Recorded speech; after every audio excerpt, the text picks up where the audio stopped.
4 నుంచి 5,000 కోట్ల ఆదాయం వస్తుందని నిన్న మంత్రి గారు చెప్పారు.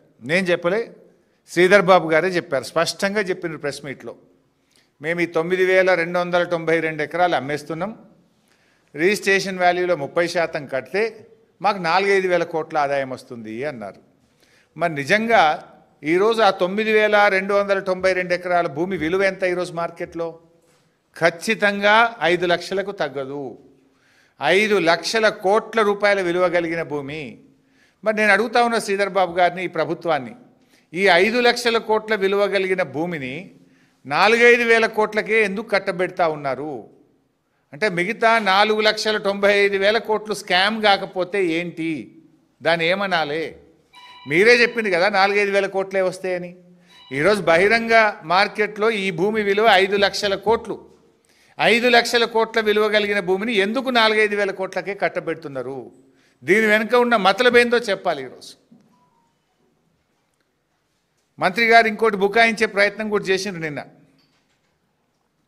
లేలే, ఇది 9,292 ఎకరాల భూమి కాదు, ఇంట్లో రోడ్లు మోరీలు బొంగ 4,740 ఉంటుంది అని ఒక అబద్ధాన్ని చెప్పే ప్రయత్నం చేసిండ్రు. నేను అథారిటీగా చెప్తున్నాను, ఎందుకంటే ఆ రోజు cabinet sub committee on revenue resource mobilisation చైర్మన్గా నేను పనిచేసిన. ఆ రోజు ఆర్థిక మంత్రిగా క్యాబినెట్ సబ్ కమిటీ చైర్మన్గా నేనున్నాను. నాతో పాటు కేటీఆర్ గారు, ప్రశాంత్ రెడ్డి గారు, ఇంకా కొంతమంది గౌరవ మంత్రులు సభ్యులుగా ఆ రోజు పనిచేసినారు. ఈ ప్రతిపాదన మా ముందుకు కూడా వచ్చింది. I know all these details. ఎందుకంటే మంత్రి గారు నువ్వు చెప్తున్నది శుద్ధ అబద్ధం. నేను సవాల్ చేస్తున్న శ్రీధర్ బాబు గారికి, నిజంగా 4,740 ఎకరాలే ఈ ప్రభుత్వం పెట్టిందా?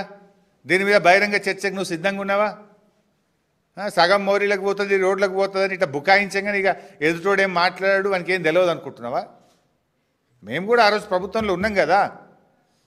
అంటే దాన్ని తగ్గించి, సగానికి సగం తగ్గించి చూపే ప్రయత్నం చేస్తూ ఉన్నాడు శ్రీధర్ బాబు గారు. అంటే భూ కుంభకోణం యొక్క విస్తీర్ణాన్ని సగానికి సగం తగ్గించాలనేటువంటి విఫలయత్నానికి శ్రీధర్ బాబు గారు పాల్పడుతూ ఉన్నారు. ఇందులో స్పష్టంగా ప్రభుత్వం యొక్క డొల్లతనం బయటపడ్డది. నిన్న బీఆర్ఎస్ పార్టీ కేటీఆర్ గారు అనేకమైనటువంటి ప్రశ్నలు వేశారు. ఏ ఒక్క ప్రశ్న కన్నా ప్రభుత్వం సూటిగా సమాధానం చెప్పిందా? చెప్పండి ఇప్పటికైనా. మీకు ఇంత పెద్ద ముఖ్యమైన కీలకమైన నిర్ణయాన్ని మీరు అసెంబ్లీ పెట్టాల్సింది, అసెంబ్లీలో చర్చించండి. 5 లక్షల కోట్లు మన బడ్జెట్ కంటే రెట్టింపు కదా. మన రాష్ట్ర ప్రభుత్వ బడ్జెట్తో 2 అంతల స్కామ్ ఇది. మన బడ్జెట్ 2.5 లక్షల కోట్లు దాటలేదు. మీరు పెట్టుడు 3 లక్షలు పెట్టినా దాటుడు 2.5 దాటలేదు. అంటే 5 లక్షల కోట్లు అంటే 2 సంవత్సరాల బడ్జెట్తో సమానమైన ఇంత ప్రధానమైనటువంటి నిర్ణయాన్ని మీరు శాసనసభకు పెట్టకుండా, సభలో చర్చించకుండా, రాత్రికి రాత్రే పాలసీ పెట్టి వేల కోట్లు, లక్షల కోట్లు కొల్లగొడతామంటే బీఆర్ఎస్ పార్టీ చూస్తూ ఊరుకోదు. ఇంత ఇంపార్టెంట్ ఇష్యూను మీరు అట్లా రాత్రికి రాత్రి ఎట్లా చేస్తారండి? నిన్న కేటీఆర్ గారు అడిగిన ఏ ఒక్క ప్రశ్నకి ఎందుకు సమాధానం ఇవ్వరు? నేను అడుగుతా ఉన్నా. ఇప్పుడు ప్రభుత్వం ఆనాడు బీఆర్ఎస్ ప్రభుత్వం సెలెక్టెడ్గా కోర్టు కేసులు ఉండే అప్పటికే కిరణ్ కుమార్ రెడ్డి ప్రభుత్వం నిర్ణయం తీసుకున్నది.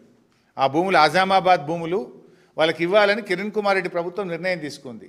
దాని మీద వాళ్ళు హైకోర్టు నుంచి ఆర్డర్ తెచ్చుకున్నారు. సో కోర్టు ఆర్డర్ ఉందని చెప్పి ఆ రోజు మేము రెగ్యులరైజ్ చేయాలని చెప్పి నిర్ణయించినాం. ఒక్క ఆజామాబాద్ నిర్ణయిస్తే కూడా ఆ రోజు మేము 200% కట్టాలన్నాం. సబ్ రిజిస్ట్రేషన్ వాల్యూ మీద 200% కట్టాలని నిర్ణయం తీసుకున్నాం.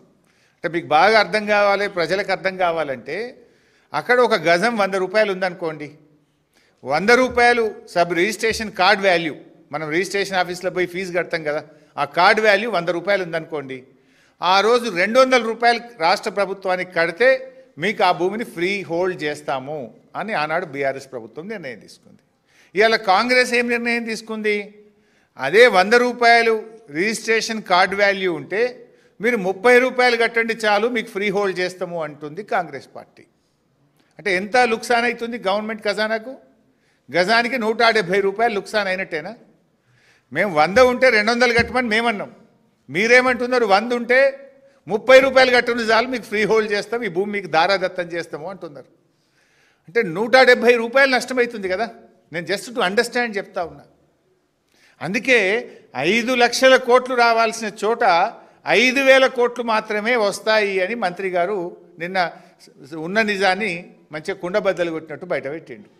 అందుకే ఆయనకు థ్యాంక్స్ కూడా చెప్పిన నేను.